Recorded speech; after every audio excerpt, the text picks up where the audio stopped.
Alors bonjour à tous et bienvenue sur Miles and Minds podcast. Aujourd'hui, j'ai le plaisir d'accueillir Léana Verrière, présidente de l'association Les Foulées Lumineuses, mais aussi collègue à Finishers. Léana, merci d'avoir accepté d'être sur le podcast. Merci à toi. Alors comme toujours, j'aime bien commencer les épisodes par le tout début, ton arrivée dans le sport, ton enfance, etc. Est-ce que tu peux me dire un peu le premier rapport que tu as eu avec le sport? Alors j'ai toujours eu un rapport assez fort avec le sport, puisque mon papa était journaliste sportif. Ok. Donc j'ai toujours grandi avec un amour du sport. J'ai vu ce que c'était de vivre avec une réelle passion pour le sport, qui était plutôt le foot, du coup, quand j'étais petite. Et j'ai un frère jumeau qui pratique le rugby depuis qu'il a 6 ans. Et donc le sport dans lequel j'ai le plus grandi, c'est le rugby. Donc ça a toujours été une passion. J'ai plus grandi au début par proximité avec le sport, mais pas par implication directe, on va dire. Et sinon, moi, j'ai toujours aussi fait du sport, mais plutôt de la danse, de la natation un petit peu. J'étais très investie dans le rugby de mon frère, donc j'ai toujours vécu avec ça et j'aime toujours autant ce sport. Mais en tout cas, j'ai jamais fait d'athlé ou de sport en lien avec la course à pied comme aujourd'hui. Mais tu as quand même toujours baigné dans ça, quoi. Oui, toujours. Et c'est Ok. pour ça que j'aime autant le sport aujourd'hui, je pense d'ailleurs. Et comment tu as fait cette transition vers la course à pied? J'ai fait cette transition à la suite du décès de mon papy en 2023, suite à un cancer. Et dans ma tête, bon, du coup en 2023, c'était pas la course à pied comme ça l'est aujourd'hui, autant popularisé sur les réseaux, etc. Ouais. Mais je me suis dit, dans ma tête, en fait, mon mindset, c'était de me dire, ouais, j'ai vu mon papy tellement souffrir, sans jamais se plaindre. Et je me dis, moi, je suis en bonne santé, je fais rien, j'essaie pas de me dépasser.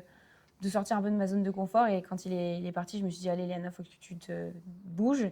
Tu vas y arriver. S'il y a des personnes qui sont malades, qui choisissent même pas leur combat et qui arrivent à se battre et à lutter, ben, moi, je peux très bien aussi donner le meilleur de moi-même. Et du coup, c'est comme ça que ça a commencé. Ok, bah pour le coup, j'apprends un truc parce que je pensais que tu courais avant l'association. Non, Ok, donc c'est j'ai- vraiment oui, ça qui t'a fait le oui, oui, déclic. oui, oui. Ok, Je courais pas du tout avant. ok. Et du coup, est-ce que tu donc, as ce déclic-là qui fait que tu te Mm, mets à la course à pied? mm. Est-ce que l'engagement associatif, il arrive en même temps ou c'est après? Est-ce que d'abord, tu as te dire, ok, je vais faire des courses et tout, et Mm. après, tu t'es dit, je vais faire une association, ou est-ce que tout vient en même temps? Alors les deux idées, elles étaient là en même temps. Juste le temps de vraiment créer, ça, c'est pas arrivé tout à fait en même temps parce que c'est quand même un peu compliqué de créer une première association. Les démarches, etc. J'ai fait ça toute seule. Mais en soi, sans avoir créé mon asso, j'avais déjà commencé mon engagement parce que la première année, j'ai récolté pour Léon Bérard, qui a un système Ouais. de récolte en interne. Donc j'avais quand même récolté 6 200 € pour eux sans la création de mon asso. Et mon asso, elle existe là depuis septembre 2025. Ouais, donc c'est tout neuf. Voilà. Justement, je comptais en parler. Donc, tu récoltes des fonds pour le centre Léon Bernard. Donc, c'est sur Bérard. Bérard, ok, sur la Sainte-Sprint Oui. à ce moment-là. Euh, Est-ce que après tu te dis, ok, il faut que je crée mon association maintenant? Et pourquoi avoir choisi la Sainte-Sprint? Oui, donc c'est la première fois, c'est à la Synthé Sprint en 2024, novembre 2024. Et c'était ma deuxième course, c'était la deuxième course de ma vie. C'était mon premier 25 km, j'avais fait 21 km au maximum, puisqu'en 2024, j'ai fait mon premier semi.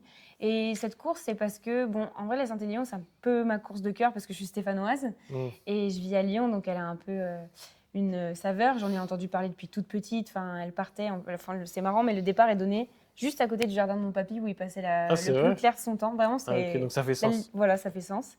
Et je me suis dit, bah, j'ai envie de lever des fonds pour cette course. Maintenant, aujourd'hui, avec le recul, je me dis, wow, c'était que, entre guillemets, 25 km. Parce qu'aujourd'hui, je vois, il y a des levées de fonds quand même pour des distances d'ultra, etc. Ouais, mais ça faisait moins d'un an que tu courais Oui, oui, oui. aussi. Ça faisait, ça allait faire 10 mois que je courais. Ouais, donc quand même. Donc voilà, et j'ai réussi à lever 6 200 € et vraiment, c'était une de mes plus belles aventures d'avoir ce soutien permanent des gens. Enfin, c'était incroyable. Jamais j'aurais pensé lever autant de fonds la première année. Donc c'était incroyable. Et j'ai décidé de créer mon asso l'année d'après pour pouvoir plus penser dans le futur Ouais. et me dire, OK, bah, je vais continuer toutes ces collectes, mais avec d'autres projets et sur du long terme. Et tu J'espère. avais mis quoi en place pour comment tu convaincs les gens de Et donner pour ta cause, etc. Comment tu communiques sur ça? bah, je dirais en étant le plus transparent possible. Je me demandais vraiment comment j'allais faire au moment où j'avais décidé de courir pour Léo Bérard. Je me suis dit comment je Ouais. vais demander aux gens de rejoindre le projet, entre guillemets. Et un soir d'été, je suis allée sur ma terrasse, je me suis assise par terre, j'ai mis une chaise qui faisait office de trépied pour mon téléphone. Je me suis assise, j'ai rien préparé du tout et j'ai juste raconté mon histoire. Ok. Et la vidéo, elle a fait plus de 60 000 vues, presque. Et j'ai récolté, bon, j'avais déjà ouvert la cagnotte avant la vidéo, mais grâce à la cagnotte, en 24 heures, j'ai pris 1 500 €, je crois. Ok. Donc, Ah ça ouais, allait très vite et ouais. elle a été, enfin, je pense sincèrement qu'elle a été relayée plus de 300 fois. Mm. Donc, c'était fou. J'ai eu un très bel article dans Le Progrès après ça. J'ai aussi un média lyonnais qui s'était intéressé à moi, qui avait fait une vidéo. Et après, en fait, de fil en aiguille, ça va vite et les gens, ils étaient vachement impliqués au courant et j'ai reçu une dose de soutien incroyable. Ouais, donc c'est aussi le fait d'avoir été 100% naturel Mm. qui t'a ouvert toutes les portes Ouais. que tu voulais. Mm. Ok, super intéressant. Et donc quand tu crées ton association, tu en as un peu parlé tout à l'heure, mais est-ce que ça a été complexe, tant au niveau administratif que pour toi former un peu ce projet? Comment ça s'est passé? Oui, complexe quand même pour moi, parce que en fait, j'avais un peu déjà une barrière de temps. Il fallait que mon asso, elle existe au maximum en début novembre, parce que j'avais la récolte de fonds pour la deuxième édition de la Saint-Élion, la 45 km. Donc ça a été un peu compliqué aussi de trouver un nom. C'est bête, mais ça m'a pris du temps de trouver quelque chose qui me correspond. Et oui, toutes les démarches administratives, peut-être que pour certains c'est plus facile, mais moi ça a été difficile. Oui, j'ai Ouais. vraiment galéré. Ok. Et au final, du coup, est-ce que tu peux nous expliquer un peu ce nom, les foulées lumineuses? Qu'est-ce qui a fait que tu as choisi celui-là? Les foulées lumineuses, j'ai pensé parce que je me suis dit, moi mon papy c'est toujours ma lumière, il m'a toujours éclairé quand il était là et même s'il n'est plus là aujourd'hui, je pense qu'il m'éclaire toujours. Et parce que je pense que mes foulées elles sont lumineuses dans le sens où je cours beaucoup pour mes bonnes étoiles, pour ceux qui sont plus là. Donc je me dis qu'il y a un petit élan de lumière derrière moi à chaque fois que je cours qui m'accompagne. Donc j'ai trouvé que c'était bien comme nom, j'ai dit allez, ça part. Nickel. Et tu cours aussi le restant de l'année, en dehors forcément de ces objectifs-là. Aujourd'hui, quelle place la course à pied elle a dans ta vie en dehors de ça? Est-ce que c'est vraiment devenu une passion? Est-ce que c'est toujours lié uniquement à ce projet? T'en es où sur ça? Non, du coup, c'est une passion maintenant. Au Ouais. début, c'était que vraiment pour ça. La première course que j'ai faite, c'était vraiment dans l'objectif de rendre hommage à mon papy. Et en fait, des fois, je me dis, mon papy, il est parti. Bon, j'ai perdu mon grand-père, quoi, mais il m'a donné tellement de choses en partant. Parce que s'il n'était pas parti dans cette situation-là, je pense que j'aurais jamais commencé la course à pied. Et Ouais. aujourd'hui, c'est une partie intégrante de ma vie. Je ne me vois pas vivre sans aujourd'hui. Ok. Et dès la première course, tu as senti que tu aimais ça? Parce que moi, je sais qu'avant d'aimer la course à pied, j'ai couru 1 an, je pense. Et genre, la première année, c'était que on y va parce qu'il faut. Mais est-ce que tu as aimé direct? Ma première course, c'était le semi-marathon d'Annecy, donc en 2024. Et vraiment, pour le préparer, j'ai commencé en janvier 2024. J'avais 4 mois, en gros, pour le préparer, ce premier semi. Et je courais pas du tout. Sauf que j'avais pas du tout de pression dans ma tête, de temps ou quoi. Donc juste, je courais, j'étais très contente de courir. J'avais fait une prépa toute seule, un peu comme je le pensais. Et je pense que mon premier semi-marathon d'Annecy, ça a été une de mes plus belles courses. Parce que j'étais heureuse tout du long. J'étais à 7 au kilomètre, mais j'étais tellement heureuse. J'étais juste contente d'être là. Et donc, Puis de le faire, ouais. oui. Et franchement, ça allait vite. C'est vrai que j'ai pas eu 1 an de pratique et de me dire, après ces 1 an, je prends mon premier dossard et je me fixe un objectif. C'est plutôt, je me suis fixé l'objectif et après, tout s'est mis en marche. Mais voilà. Ok. Alors, j'aimerais qu'on parle un peu de la partie recherche, parce que du coup, dès que tu cours, tu aides une cause particulière, une association. Je crois que tu as déjà aidé plusieurs causes différentes. Comment tu choisis ça? Ça, c'est difficile de choisir, mais j'essaie toujours dans mes collectes de fonds, d'avoir au moins un centre hospitalier pour pouvoir donner à la recherche, parce que c'est important, ils en ont besoin. Léon Bérard, par exemple, quand je leur ai remis, entre guillemets, la partie de ce que j'avais récolté, après, j'ai été invitée dans leur laboratoire, voir ce qui s'y passait, et c'est vraiment hyper important. Ils ont besoin de fonds pour les chercheurs, pour tout ce qui s'ensuit. On ne se rend pas compte de la dimension que prend la recherche dans la maladie. Et après, cette année, j'avais aussi décidé d'aider un peu plus sur le terrain, on va dire, si je peux dire ça comme ça. Et j'avais pris l'association 7 sommets contre la maladie, qui est une association créée par une jeune femme qui s'appelle Constance et qui gravit les sommets les plus hauts du monde pour rendre hommage à son papa qui est décédé. Et elle, dans son association, elle permet de récolter des fonds pour aider les enfants qui ont perdu un parent d'une maladie et leur permettre de toujours avoir accès à des activités et à une vie qui a un semblant de normalité, même s'ils sont perdus un parent en étant enfant. Et je me rends pas bien compte quand tu te lies à des causes comme ça. Est-ce que ça demande beaucoup de rendez-vous, beaucoup de check-up aussi, peut-être de leur côté, savoir est-ce que ça. Bah, c'est assez rapide, on va te dire quand même, parce qu'aujourd'hui, il y a de plus en plus de gens qui font ça. Hmm. Mais moi, en tout cas, ça me prend du temps de la recherche parce que j'ai vraiment envie de courir pour une asso qui a du cœur. Ouais, Enfin, me sentir, et puis me sentir en lien avec cette association parce que je les représente quand même hmm. malgré tout. Donc, ça me paraît important. Et cette année, avec cette sommet contre la maladie, j'ai aussi donné à l'ICL, qui est l'Institut de cancérologie de la Loire, Ok. où ma cousine travaille. Et pareil, ça me semble hyper important même de pouvoir financer rien que du matériel pour la chambre des patients. Oui, c'est des choses qui sont... Enfin, c'est des détails auxquels on ne pense pas au quotidien, mais qui sont très importants, quoi. Et une fois que ta récolte elle est faite, c'est la fin de la course et tu redonnes tout à l'association, Mhm. comment tu sais comment utiliser cet argent? Est-ce que Euh, on te donne un peu des idées? Est-ce que c'est très précis? non, c'est pas toujours très précis. Et ça, je dirais que c'est un petit peu parfois le plus compliqué. Moi, j'aimerais bien savoir exactement où vont les fonds. Après, Hmm. par exemple, pour un centre hospitalier comme Léon Bérard, c'est pas possible. Ils Oui, peuvent oui, pas oui. dire exactement. Pour l'ICEL, ça va aller directement à la recherche. Ok. Et pour cette sommet contre la maladie, pour des activités pour les enfants, après je ne sais pas exactement quelles activités, mais je sais que dans tous les cas, ce sera par exemple pour leur payer des places de concert, une journée Hmm. dans un parc d'attractions ou quelque chose comme ça. Mais c'est vrai que je n'ai pas de vue directe sur la finalité. Après, je pense que plus c'est grand, plus c'est compliqué de Oui, dire aussi ce que tu vas faire. exactement. Enfin, ça peut partir dans tellement de trucs différents. Exactement. Bah après, pour Léon Bérard, par exemple, ça peut financer le salaire des chercheurs de mémoire. Ok. Parce qu'il y a vraiment des chercheurs qui viennent du monde entier. Et puis même, après, la recherche, c'est très vaste. Mais je pense qu'il y a des domaines précis que même moi, je ne connais pas vraiment. Mais en tout cas, pour la recherche Hmm. générale, on va dire. Ok. Donc on a dit depuis le début, toutes tes courses, tu les fais sur des événements Saint-Élion, Mm. sur des formats de la Mm. Saint-Élion. Donc tu as fait la Saint-Sprint. Mhm. L'année dernière, c'était quoi? Saint-Express, Saint-Express. Et là, tu prépares la Saint-Élion. c'est ça. Ok. Comment tu te sens pour cette Saint-Élion? Est-ce que tu te sens pareil que lors de la première fois sur ta Saint-Sprint? Tu as le même stress? Comment c'est? Non, pas pareil. Mais c'est quand même un gros stress de me dire je vais faire 80 km. Enfin, pour Hmm. moi, c'est fou d'avoir pris ce dossard-là.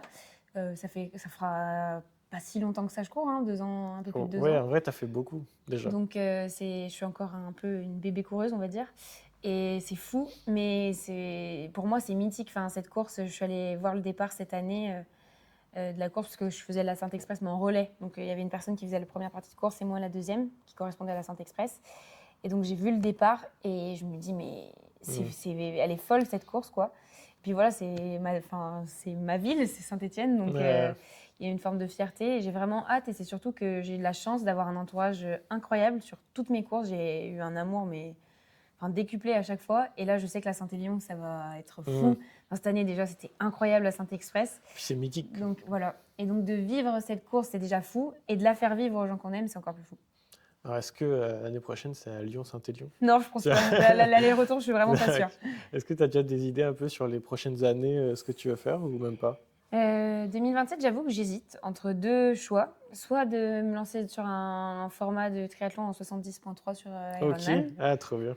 soit de faire un 100 km en fin d'année 2027. Ok, Je ne sais pas encore ce qui va me guider, mais en tout cas, oui, les défis, il y en aura toujours hmm, et j'essaie d'augmenter le curseur au fil du temps. Mais je ne veux pas me dégoûter non plus ou griller les étapes. Je veux vraiment, entre guillemets, respecter la discipline.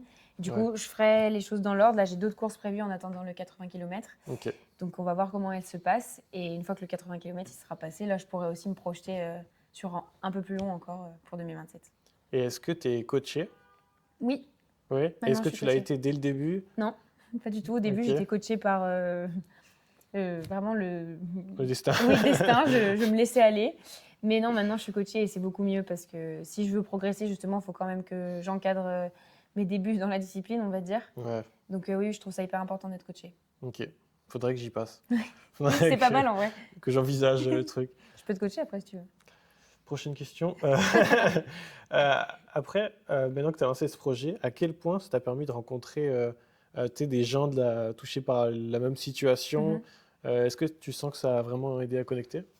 Oui, ben, je dirais c'est surtout quand j'ai fait donc ma première collecte de fonds, Hmm, j'ai reçu un nombre de messages sur Instagram fou ok, de gens qui avaient vécu des histoires aussi difficiles par rapport à des proches, des cancers.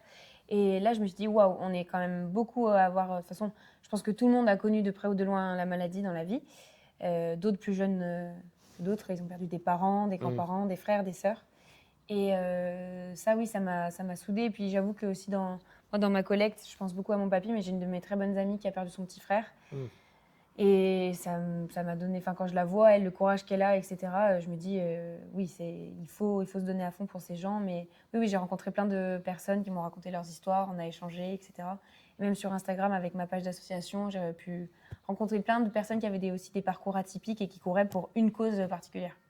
Ouais, du coup, au final, tu viens avec ta cause, et limite, le jour de la course, tu as toutes ces personnes-là en tête, et donc Exactement. ça étoffe encore le Ah ouais, truc. c'est ça. Là, j'ai eu la chance au Marathon de Paris cette année, avec le travail, d'interviewer une jeune femme qui s'appelle Lou Riguet et qui a vaincu un cancer, qui est en rémission là, d'un lymphome Hodgkin. Et vraiment là, ce week-end, pendant mon semi-marathon, quand c'était dur, je me suis dit, mais Léana, pense à Lou et à la résilience qu'elle a eue.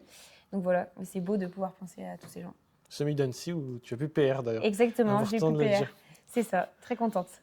Ton premier semi d'Annecy, donc c'était ta première course, tu l'avais fait en combien de temps? Alors j'ai fait le premier semi d'Annecy en 2024. Je l'ai fait en 2h28 et vraiment c'était pour mon plus grand bonheur. J'étais heureuse comme tout. J'avais aucune notion du temps parce que le temps, ça a été un peu exacerbé avec les réseaux sociaux aujourd'hui. Oui, parce qu'en vrai, tu es juste content de faire la distance. Exactement. Quoi. Ouais. Et moi, 2024, pour moi, c'était un peu moins l'essor de la course à pied quand même. Je suis passée un peu avant. Et donc, j'étais très, très heureuse. En 2025, j'ai refait le semi d'Annecy. Ça s'est pas très bien passé. J'ai été malade pendant la course. Ok, je savais pas. Donc, j'ai mis 2h09 et j'ai vraiment eu beaucoup de difficultés pendant la course. Mais PR quand même. Oui, j'avais mis quand même 20 minutes vraiment presque de PR, quoi. Okay. Et cette année, j'ai fait 1h58 et quelques. Donc oui, c'était vraiment un step cette année. Et je suis trop contente d'être passée sous les 2 heures parce que pour moi, courir à 5,37 au kill sur un semi, mais c'était le bout du monde. Donc je suis trop contente. Justement, là, qu'on parle performance, c'est un truc qui vient rapidement quand tu parles de course à pied. Ah, tu cours quelle allure, quel machin et tout. Est-ce que toi aussi, tu vois un peu ce projet et le rôle que tu as dedans comme l'idée de montrer que ce n'est pas l'essentiel et que c'est surtout la santé, genre courir pendant qu'on peut le faire? Est-ce qu'il y a un peu de ça? Du plus profond de moi, je l'espère en tout cas, parce que j'ai toujours dit une phrase, c'est qu'on a de la chance de se soucier du temps. Ça veut dire qu'on n'a pas d'autres priorités ni d'autres problèmes. Ouais. Donc je comprends qu'il y en a pour qui la performance soit important et que ça les anime. Je le comprends totalement. Mais je veux dire, pour moi, demain, si on m'apprend une grave maladie et que je peux recourir, je pense que le temps, ce ne sera jamais ma priorité. Mais juste de pouvoir courir, c'est une chance. Et donc oui, j'essaie de dire en tout cas qu'il ne faut pas se fixer que la performance quand on fait une course, parce qu'on peut être déçu, mais déjà de se dire qu'on a de la chance d'être là, de profiter avec nos deux jambes et de pouvoir courir en toute liberté, c'est vraiment déjà une chance extraordinaire, ça c'est sûr. Ouais. C'est comme ça que je vois les choses en tout cas. Mais je les vois un peu de la même manière parce que je trouve que, comme tu disais, c'est les réseaux et aussi le fait de se comparer à des gens qui sont très bons et tout. Tu te fais, ah putain, il faut vraiment que je cours à 4 kilos. On est éternellement satisfait sinon. C'est ça. On va toujours chercher plus loin. Je me rappelle de mon premier marathon. Tu vois, je le fais en un temps qui est très long pour niveau performance. Mais j'arrive à la fin, je me dis, putain, je fais un marathon, j'appelle mon père, ma mère, tu vois. Bien sûr. Et en fait, à la base, je pense qu'on est tous déjà, en tout cas, nous deux, tu sais, plus d'arriver par le truc de faire la distance plutôt que la performance, quoi. Genre, ton corps est capable d'aller aussi loin, vraiment, quoi. Moi, je me dis, 42 km, là, sur la Saint-Express, je me disais, Léana, t'as fait 45 km. Ouais. Et souvent, mon comparatif, c'est quand je prends la voiture et que je suis en Waze, je regarde la distance et je me dis, jusqu'à l'arrivée, c'est ce que j'ai couru. Et là, je me dis, mais c'est fou. C'est clair. C'est fou. Et là, ça me rappelle tout le chemin parcouru, quoi. Non, mais là même, des fois, je suis en voiture avec ma copine, je lui dis, tu te rends compte que ça, je l'avais couru. Ah ouais, c'est incroyable. Et tout le trajet, t'es en mode, et là, je cours. Et je m'arrête pas. Ouais, et par contre, je t'avoue que quand je vois 80 km sur Waze, là, je me dis, ah non, je suis pas si loin. C'est long, même en voiture. Petit doute, ah ouais, vraiment. Tu te dis, mais ça te donne le temps, tu te dis, mais attends, je vais courir ça. Mais bon, on l'a déjà fait. Hein. Oui. Donc, et est-ce que tu as un objectif de temps ou pas du tout? Pas du tout. Pas du tout. Pas du tout. Alors non, l'objectif pour moi, c'est de finir. Ouais. Mais alors non, pas du tout. Est-ce que je suis pas assez entraînée pour pour pouvoir faire un temps. J'estime que je suis pas à un assez bon niveau pour pouvoir espérer ça. Tu auras des personnes sur la course qui vont t'aider, qui seront là pour te ravitailler? Oui, sur ça, j'ai de la chance d'avoir une famille et des amis incroyables. Ouais. Et qui prévoient tout le temps des trucs incroyables. Cette année, j'ai eu un show de fumigène dans la montée des aqueducs très discret sur la Saint-Élion. Je t'ai vu choper le fumigène encore. Donc c'était incroyable. Donc cette année, je ne sais pas ce qu'ils vont faire, un feu d'artifice peut-être. Peut-être. Hein. Mais non, sur ça, je suis limite plus portée par ça qu'autre chose en fait. Moi, Ouais. j'aime courir parce que je me dis, ça rassemble des gens. Enfin, c'est marrant, la Saint-Élion, de te dire, on va tous passer une nuit dans des voitures pour encourager quelqu'un qu'on va voir peut-être 4 fois sur 5-6 heures de trajet. Il sera même Et... peut-être pas aimable. Ah ouais, Parce qu'il sera exactement. dans le T'es dur, il va fatigué. pas te Mais parler. j'essaie toujours quand même d'avoir... Non, en vrai, tu vois, sur la Saint-Élion, cette année, j'étais toujours... J'avoue que les 6 derniers kilomètres ont été bien rudes. Ouais. Mais j'essaie toujours quand même d'avoir un petit mot, un petit sourire pour leur dire ça va. Mm. Et merci d'être là pour pas trop les inquiéter non plus. Parce que Oui. si ma mère, elle me voit livide, je Elle pense dire, qu'elle... vas-y, rentre dans la non, voiture. voilà, elle va pas être contente. Donc, non, Ouais. j'essaie toujours d'être positive et souriante. Si je le suis pas, c'est vraiment que c'est inquiétant. Bon à savoir. Si tu devais dire que tu as appris quelque chose, une chose en particulier depuis que tu as créé ton projet, ce serait quoi? Est-ce que tu as une leçon Bah, en vrai, c'est un peu bateau, mais juste que tout le monde peut y arriver. Ouais, Ouais, c'est un peu bateau, mais de se dire, quand on a envie de faire quelque chose, il suffit pas juste de dire j'ai trop envie de le faire. Il faut s'entraîner et ça paie toujours et ça marche. Moi, je dirais toujours, ça m'a appris la résilience quand même de me ouais. dire juste, ok, Léana, là, c'est dur, mais ça a été dur pour tout le monde. Il y en a pour qui c'est plus facile que d'autres, il y en a qui travaillent encore plus dur que moi. Mais juste de me dire, bah, travaille et tu y arriveras. Et comment tu vois l'évolution dans 5, 10 ans? J'espère, pour mon asso en tout cas, organiser ma course un jour. Ah, ce serait incroyable. Je Ouais. veux participer. J'aimerais bien faire une backyard. Ah ouais, Donc trop bien. voilà, en réflexion, mais c'est du temps, etc. Mm. Et à côté du travail aussi, enfin mine de rien, ça prend beaucoup de temps. Donc c'est dans les tuyaux, on va dire. J'ai plein d'idées, que Ouais. je dis pas trop, mais j'aimerais vraiment organiser une course et chaque année pouvoir la mettre au profit d'une association qui aide un enfant, par exemple. Et sinon, j'aimerais vraiment un jour faire une course avec quelqu'un qui est en situation, soit par exemple de rémission et qui veut encadrer un projet, soit un enfant en situation de handicap, enfin pas forcément un enfant, mais une personne en situation de handicap. Voilà, pour pouvoir vivre Ouais. le projet et En faire, goélette, du coup. voilà, et faire vivre mon amour pour la course à pied à quelqu'un d'autre qui a connu un parcours de vie beaucoup plus difficile que le mien Ouais. et pouvoir le pousser. Ouais, donc il y a encore plein de projets Mm.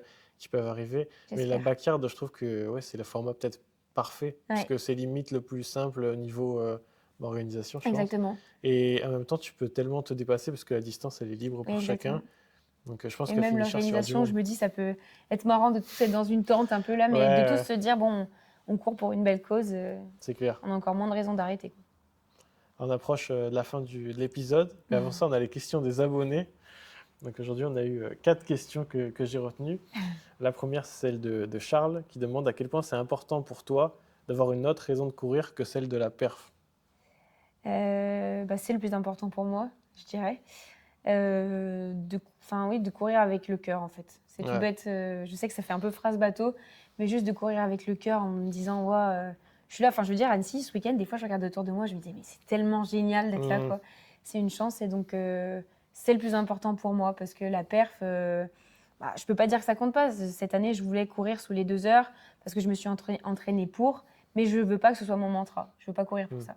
Disons que la perf t'aurait pas amené déjà peut-être à courir, Mm, mm. alors que ça t'a vraiment Mm. amené à te dire ok, j'y vais quoi. Puis c'est trop synonyme de déception pour moi de vivre qu'à travers la performance. Ouais, je trouve ça en fait dommage d'arriver à une ligne d'arrivée et d'être en mode ah c'était nul. Ouais. Alors qu'en fait la course c'était peut-être bien, mais Exactement. comme tu avais le temps en tête, tu Exactement. t'es niqué une journée quoi. Non, puis vraiment, moi, je pense tellement à mon papy de manière forte quand je cours. Je me rappelle comment il était.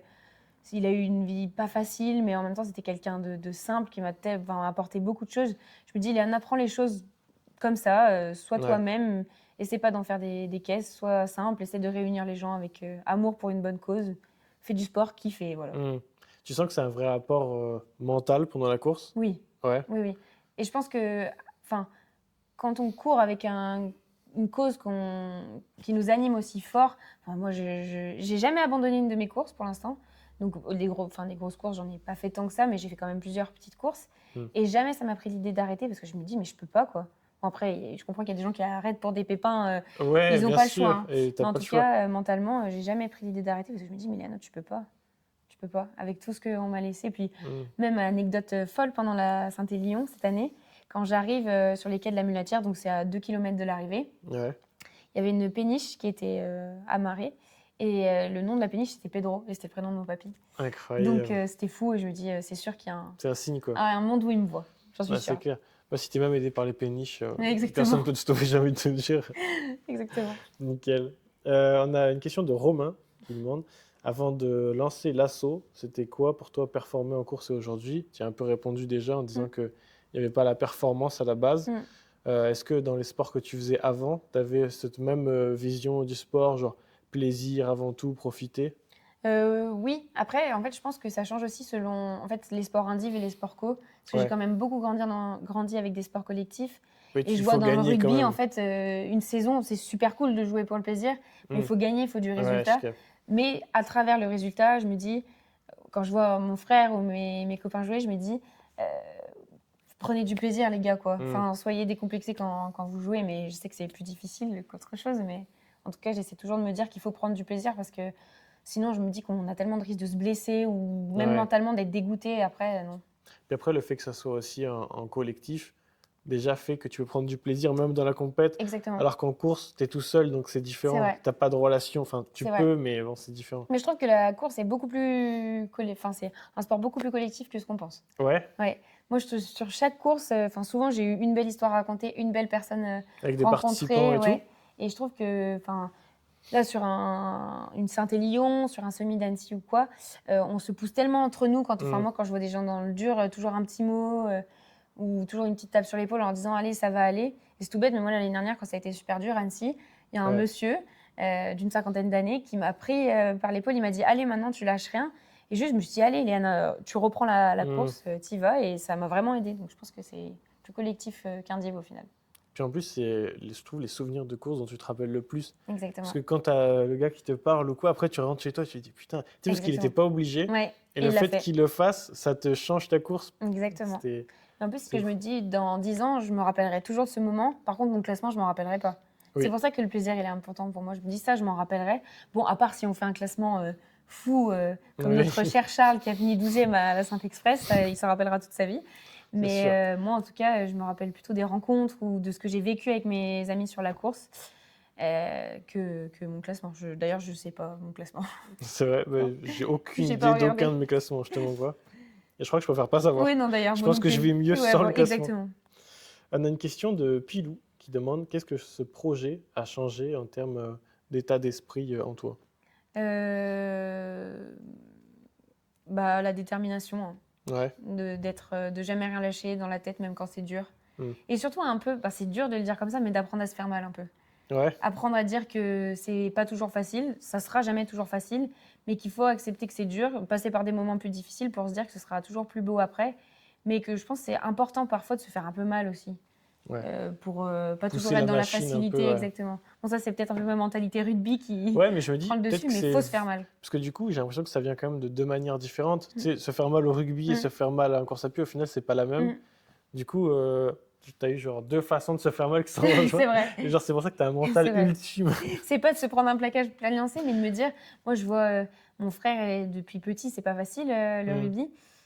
Il y a des blessures, il y a des coups et tout, mais je me dis, les mecs sur les terrains, il a jamais rien. Et bah, dans la course, c'est pareil. Ouais. Même s'il y a des moments où c'est dur, on a l'impression qu'on va pas y arriver, bah si, ça va passer, il faut serrer les dents, se relever et ça repart. On arrive à la fin du podcast. Léana, merci déjà d'être venue parler de ce projet-là, parce que nous, on se côtoie tous les jours, donc C'est je vrai. connais. Mais l'air de rien, le fait de préparer l'interview fait que j'en ai su aussi beaucoup plus, parce que tu sais, tu vas pas fouiller tout le Oui, c'est Insta, vrai. chercher toutes les infos. Ah bon, sur le t'as truc. pas fouillé? Un peu bizarre sinon. Donc trop cool d'avoir pu partager ça. Où est-ce que tu veux qu'on te retrouve pour les gens qui écoutent et qui voudraient participer au projet? Comment ils peuvent faire? Eh ben, sur Instagram, le compte c'est Foulée Lumineuse.